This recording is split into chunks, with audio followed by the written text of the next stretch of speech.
Boa tarde, deputado. Boa tarde, senhoras e senhores. Agradeço a oportunidade de estar aqui com vocês, participando dessa audiência. Vou retomar onde a advogada pincelou a respeito do processo de votação brasileiro e chamando a atenção, mesmo sem um apontador aqui, de que o sistema de segurança, subsistema de instalação e segurança, onde foi encontrado o Insereito, é um sistema desenvolvido por uma empresa que foi inicialmente contratada sem licitação, que teve 7 aditivos ao contrato firmados ao longo desses anos, e só foi participar de uma licitação em 2008, depois de várias impugnações ao resultado da licitação, onde ela havia perdido a concorrência, ela acabou sendo premiada com mais uma renovação de contrato. Não conhecemos, já vasculhei várias vezes as bases de dados do TSE a respeito, não conhecemos nenhum relatório de acompanhamento ou fiscalização desse contrato dessa empresa de segurança terceirizada, okay? Que desenvolve o SIS. Então, o que eu queria explicar rapidamente é como seria possível uma leitura política de questões técnicas que são meio obscuras para o leigo a respeito do nosso processo de votação. Nós estamos, hoje em 2014, ocupando a posição de ser o único país oficialmente democrático no mundo moderno que faz eleições informatizadas, a manter um programa, um sistema de votação que utiliza tecnologia desenvolvida na década de 90. Isso não significa que o Brasil é o único país que tentou informatizar o processo de votação. Isso significa que o Brasil, mesmo não sendo pioneiro, foi o único país que se manteve com o mesmo modelo de tecnologia de votação da década de 90 até hoje. Todos os outros países que começaram junto com o Brasil, 2 deles antes, a Índia e a Holanda, e outros que tentaram depois informatizar seus processos de votação, em algum momento entre o final da década de 90 e o início da década de 2010, mudaram suas tecnologias de votação exatamente por causa dos problemas que vocês senhores viram expostos aqui nas 2 primeiras falas, referentes à concentração de poder tecnológico naquele que opera e, portanto, controla o processo de votação totalmente informatizado.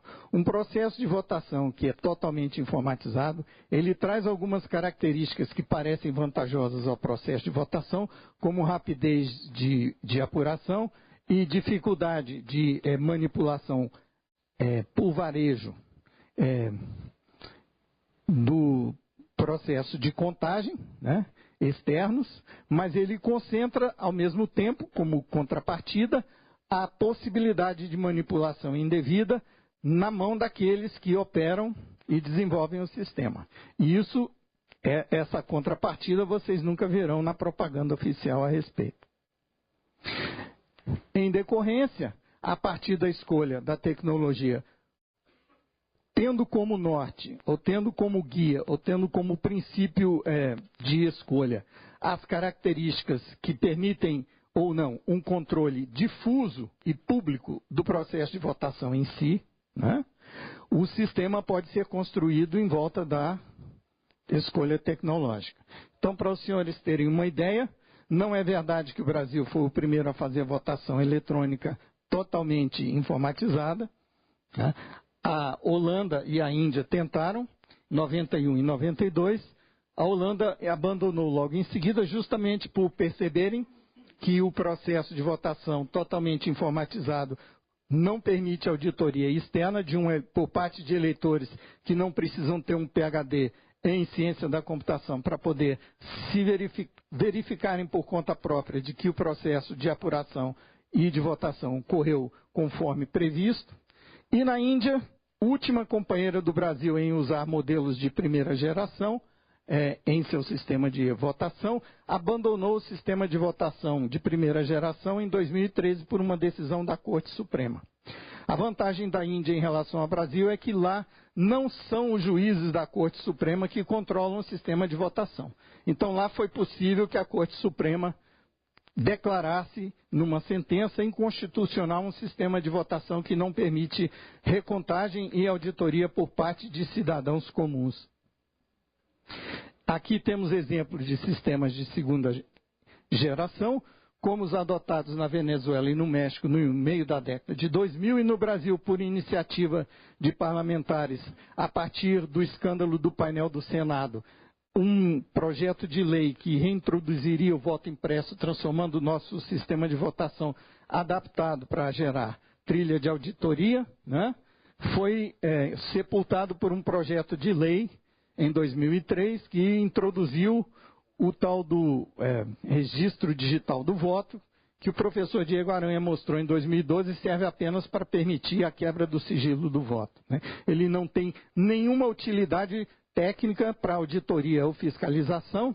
A melhor comparação que eu conheço da alternativa que substituiu o voto impresso em 2003 no Brasil por uma equivalente eletrônico é a do professor Jorge Stolf, da Unicamp, que diz que o RDV permite o tipo de fiscalização que você faria em cima de notas fiscais, comparando uma nota fiscal com a sua xerox para ver se ela é autêntica ou não. Ninguém riu, né? Bem, isso é que temos hoje, um sistema de primeira geração, onde para atender a necessidade dos partidos que queiram fiscalizar, ou dos cidadãos que queiram fiscalizar, o que é oferecido é o equivalente a uma cópia xerox dos dados que foram computados eletronicamente. Aqui temos, então, finalmente, os sistemas de terceira geração, que na segunda metade da década de 2000 começam a surgir. O interessante sobre a urna da Argentina é que nós tivemos uma apresentação do modelo desenvolvido na Argentina de terceira geração, que entrelaça uma trilha material de auditoria com a trilha de contagem eletrônica, para permitir rastrear, caso haja discrepância, onde está a origem do erro ou da falha, se na contagem eletrônica ou na contagem manual, impugnando no máximo um voto quando ocorre discrepância no caso do sistema argentino. No caso do sistema americano, baseado totalmente em criptografia, a discrepância aponta com probabilidade quase igual a 1, onde estaria o erro, né? Uma técnica um pouco diferente, mais sofisticada do ponto de vista criptográfico, a americana, a argentina uma solução técnica mais simples e mais barata e mais eficiente do ponto de vista de operação, né?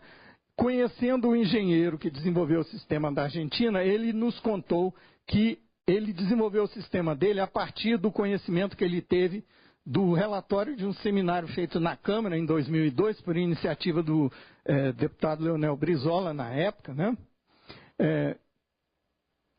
Onde todos aqueles que tinham queixas a respeito do sistema de votação no Brasil e não conseguiram ir adiante nas tentativas de impugnar resultado, foram relatadas nesse livro que só teve vida na internet. O partido que iria publicar o livro ficou receoso de retaliação, não publicou, mas foi para a internet. O engenheiro Angelini, que desenvolveu o sistema da Argentina, me confessou o seguinte: conheci o relatório de vocês de 2002 e passei 3 anos estudando o português e o relatório para aprender como desenvolver um sistema que evitaria todas as fraudes que foram acusadas naquele relatório de vocês. E o sistema que ele desenvolveu se classifica como um sistema de terceira geração. No Brasil, nós estamos indo e vindo por iniciativa do Legislativo, que é eventualmente derrubada por alguma manobra também legislativa ou, por fim, por manobra jurídica, no caso da DI 4543, que derrubou o artigo 5º da Lei 2.789, que teve origem nessa casa, do deputado Flávio Dino e Brizola Neto, né? É a primeira vez que eu venho numa audiência sobre votação eletrônica que eu vejo o auditório cheio, né? Isso, para mim, é um sinal de alento, porque nas vezes anteriores o que eu vi era o temor de deputados de mexerem com esse assunto e se verem castigados nas urnas, como aconteceu durante 3 legislaturas em seguida, com todos aqueles que tentaram fazer reforma legislativa nessa casa, tentando dar mais poder ao cidadão poder fiscalizar o processo, né? Cito aqui de memória o deputado Gerson Pérez, que teve 12 legislaturas em seguida pelo Pará e 12 mandatos seguidos, resolveu fazer uma subcomissão do voto eletrônico, produziu um relatório, entregou ao TSE, na sua 13ª eleição, ele perdeu a eleição. Deputado Sérgio de Minas, Sérgio Miranda, e por aí vai. Então é difícil atacar o problema, porque estamos diante de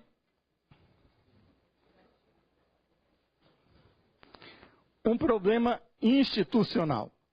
Uma questão, eu ainda tenho 5 minutos, um problema que eu diria relacionado à organização do Estado. Nenhum outro país do mundo concentra o poder de executar, julgar a eleição, com interface na maior corte, maior órgão, o órgão mais importante do sistema judiciário, uma interseção de metade da Corte Superior Eleitoral com a Corte Constitucional, como o Brasil. É muita concentração de poderes. Como contribuição acadêmica ao estudo comparado de informatização do processo eleitoral num evento internacional ocorrido no Peru em 2012, convidado, eu fui apresentar uma proposta de uma tese hermenêutica, jurídico-hermenêutica, para entendermos o processo de informatização. Gente, tecnologia é poder. Quem controla a tecnologia pode controlar como o processo de votação é apurado.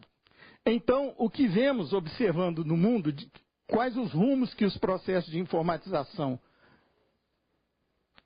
do voto em eleições oficiais têm ocorrido ao longo desses anos, da década de 90 para cá, são basicamente 3 os caminhos possíveis.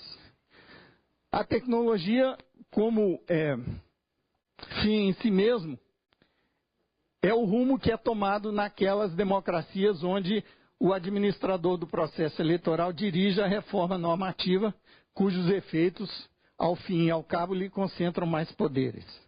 A tecnologia eleitoral como meio para um fim é aquela que a gente vê, por exemplo, nos Estados Unidos, onde a legislação eleitoral não é federal, é estadual, e o processo se desenvolve de maneira diferente em cada estado.